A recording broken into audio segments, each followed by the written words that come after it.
maxkamadaha kala duwan ee ku yaala gobolka Togdheer ayaa maanta soo bandhigay kiisaskii kala duwanaa ee isugu jiray ciqaabta iyo madaniga ee sanadkii 2017 soo maray gobolka Togdheer.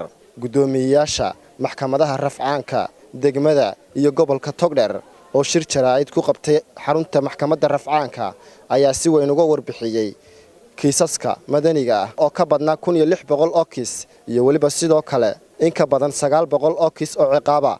waxayna sidoo kale ay soo bandhigeen gudoomiyaasha maxkamaduhu dakhligii ka soo xarooday sanadkii 2017 kiisaskaasi la qaadayay. sanadkii tagay ee 2017 dacwadaha madaniga ah ee soo galay waxay ahaayeen 645 dacwadood madaniya. dacwadaha ciqaabta ah waxa soo galay sanadkii tagay 265 dacwadood. sidaa daraadeed dakhliguna sare ayuu kacay. dacwadu waxa weeyaan iyaguna way dhamaadeen. waxa halka ka muuqata in maxkamaddu si habsami socda ay u soconayso. maxkamadda gobolka Togdheer dacwadaha ciqaabta ee sanadkii la oran jiray 2017 diiwaanka dacwadaha ciqaabta waxa laga soo minguuriyay cadad tiro dacwadeed oo dhan 469 dacwo oo dacwadaha ciqaabta ah. diiwaanka dacwadaha madaniga waxa laga soo minguuriyay 557 dacwo oo madani ah. waxa meesha iyaguna ku jira dakhliga maxkamadda gobolku ay sanadka 2017 soo saartay oo noqonaya 557 dacwo ee madaniga ah. cashuurtii dawladeed ee laga lisay oo ay qabtaan wasaaradda maaliyadda gaar ahaan laanta cashuuraha beriga.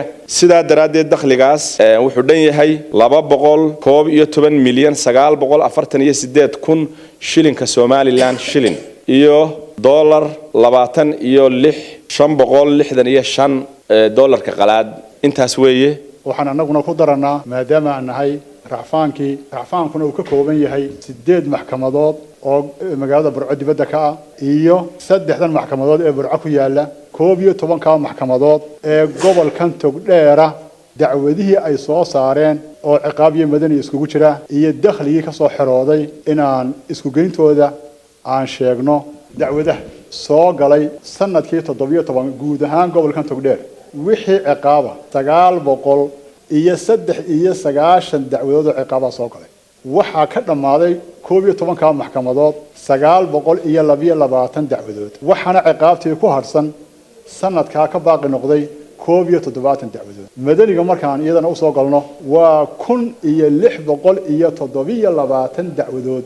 waxaana ka dhamaaday 1530 dacwadood. waxaana ku soo haray 790 dacwadood. halka markaa aan isku geyno in alla intii dacwada soo gashay gobolkan ama ciqaab ha noqoto ama madani ha noqoto waxay noqonayaan 2620 dacwadood oo ay ka dhamaatay 2450 dacwadood ayna ku harsan tahay 186.